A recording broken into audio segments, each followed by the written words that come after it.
닥터 스트레인지는 연일 승승장구하고 있는 마블 시네마틱 유니버스에 마법사를 데려온 영화입니다. 바로 이것 때문에 더더욱 주목하고 있는 분들이 많았죠. 과연 마법사라는 지극히 판타지적인 존재가 슈퍼히어로 대열에 온전히 합류할 수 있을까요? 기대와 함께 걱정을 동시에 안고 닥터 스트레인지를 관람했습니다. 우선 영화를 보기 전에 가졌던 걱정 중 첫 번째는 또 한 번 슈퍼히어로의 기원을 다룬다는 것이었습니다. 이미 여러 번 봤던 패턴을 또 봐야 하기 때문에 지루할 수도 있지 않을까 했습니다. 다행히 이건 기우에 지나지 않았습니다. 닥터 스트레인지가 저의 눈과 귀를 앗아가는 데는 채 3분이 걸리지 않았습니다. 각본의 구조를 어떻게 배치하고 있는지를 보면 확실히 마블은 영리하다는 걸 알 수 있습니다. 게다가 전개도 시원시원합니다. 닥터 스트레인지가 어떤 사람인지를 빠르고 간결하게 전달한 후에 단계적으로 성장하는 걸 지켜보게 만들죠. 그 과정이 가디언즈 오브 갤럭시와 앤트맨처럼 재치가 뛰어나진 않은 대신에 의외의 유머 감각이 더해져 지루함을 없애는데 큰 몫을 합니다. 제가 왜 의외라고 하냐면 스콧 데릭슨의 전작들에는 유머라곤 눈 씻고 찾아봐도 없습니다. 그랬던 감독이 마블에 들어와서 그런지 굉장히 유쾌하게 웃기더군요. 빵빵 터지진 않지만 종종 어이없게 웃기면서 평이하게 보일 수도 있는 이야기에 흥을 불어넣었습니다. 실제로 일각에서는 어디선가 많이 본 이야기라는 지적이 있습니다. 특히 아이언맨 1편과 유사하다고 말하더군요. 그렇게 볼 수도 있다는 것엔 동의하지만 제게는 크게 문제가 될 정도는 아니었습니다. 정작 제가 아쉬웠던 건 따로 있습니다. 자기 잘난 맛에 살던 남자가 사고를 계기로 자신의 과오를 깨닫고 변한다는 것에서 두 영화가 동일하다는 건 틀림없습니다. 하지만 이 큰 틀을 구성하고 있는 알맹이는 여러모로 다릅니다. 일례로 토니 스타크와 달리 닥터 스트레인지는 과학이나 물리적인 것으로 설명할 수 없는 미지의 힘을 따르게 되죠. 결정적으로 예상과 달리 두 캐릭터의 성격이 많이 다릅니다. 마블도 혹시 불거질지 모를 유사성을 의식한 건지 닥터 스트레인지라는 캐릭터가 가진 고유의 성격을 약화시킨 것 같습니다. 듣던 거와는 다르게 훨씬 인간적이고 따뜻한 사람이던데요. 전 오히려 오만방자하고 아나무인인 슈퍼히어로가 나오길 기대했다가 김이 샜습니다. 토니 스타크에 견줄 수 있는 캐릭터로 묘사돼서 나중에 두 사람이 입씨름하면 참 볼만하겠다 싶었는데 아쉽습니다. 뭐 이제 1편이니까 갈수록 까칠하고 싸가지 없는 캐릭터로 변할 수도 있겠죠.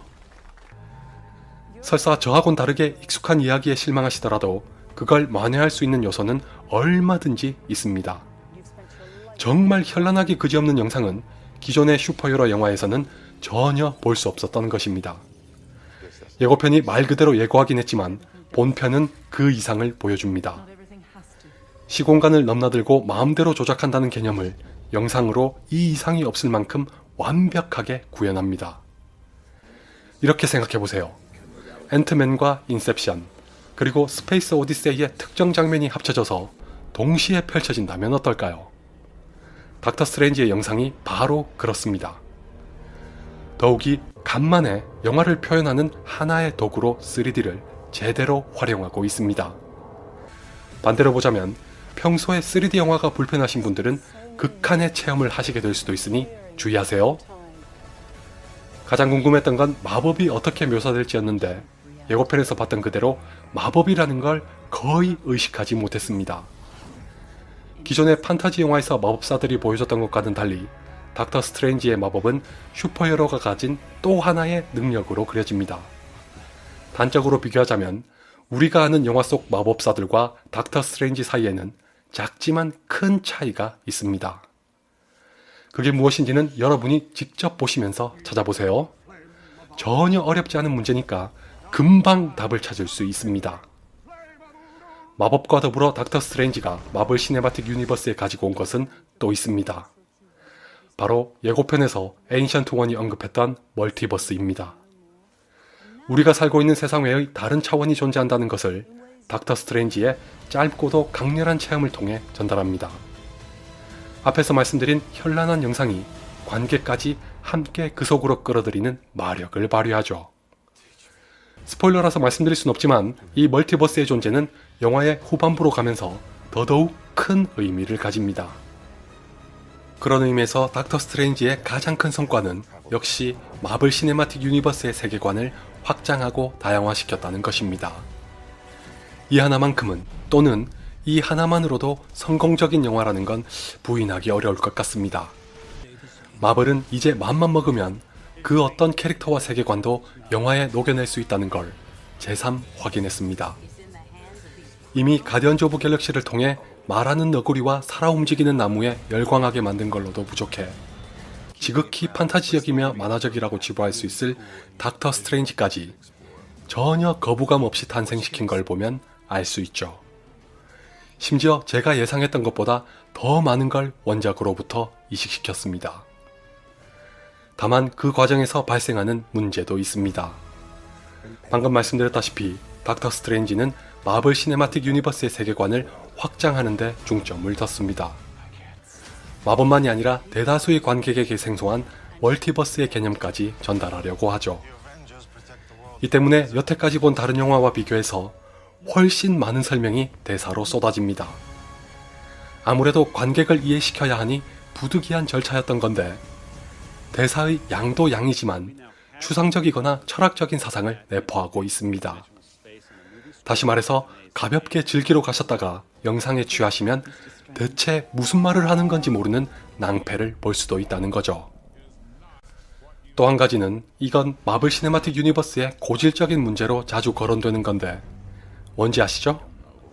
닥터 스트레인지에서도 악당의 존재감이 미미합니다.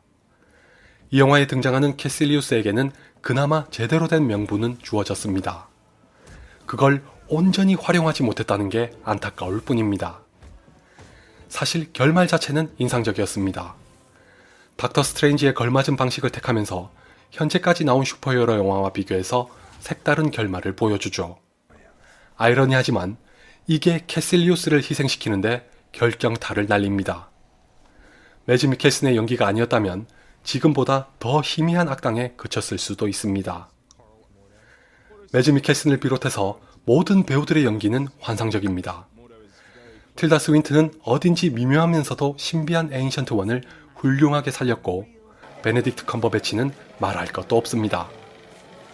영화를 보기 전에는 셜록과 겹쳐질 수도 있을 것 같았는데 그렇진 않더군요. 캐릭터부터가 토니 스타커와도 다르지만 셜록과도 다릅니다. 놀랍게도 둘에 비하면 닥터 스트레인지는 매우 정상적인 사람입니다. 레이첼 맥아담스와 치웨텔 에지오포 그리고 베네딕트 웡의 연기도 마음에 들었습니다.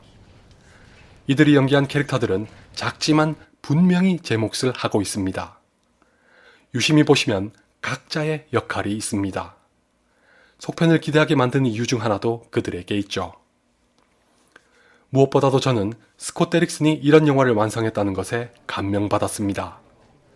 며칠 전에 올린 영상에서 말씀드렸던 의구심과 우려에 비하면 스콧 데릭슨의 역작이나 다름없습니다. 제가 과대평가한다고 생각하시는 분은 그의 전작들을 모두 보시면 금방 수긍하실 거라고 생각합니다. 물론 완벽한 영화는 아니니 흠결은 있지만 이 영화의 목적 자체가 무엇인지를 고려하면 제게는 단점이나 문제점보다는 아쉬운 점으로 남았습니다.